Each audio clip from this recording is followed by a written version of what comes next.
আসসালামু আলাইকুম। তো সবাই কেমন আছেন?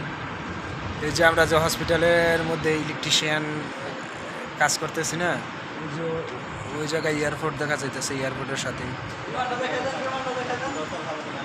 বিমানগুলো তো দেখা যাইতেছে না এখন রাতে। এই যে পিছনে হলো এয়ারপোর্ট, এয়ারপোর্টের সাথে এই হসপিটাল হইতেছে।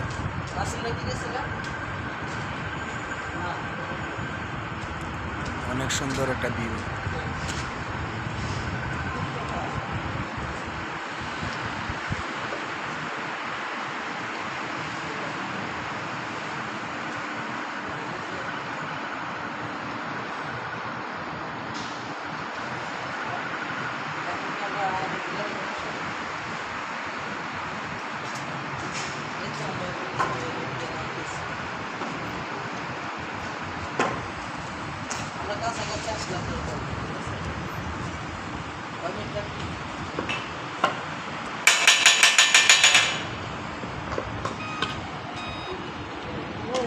বন্ধ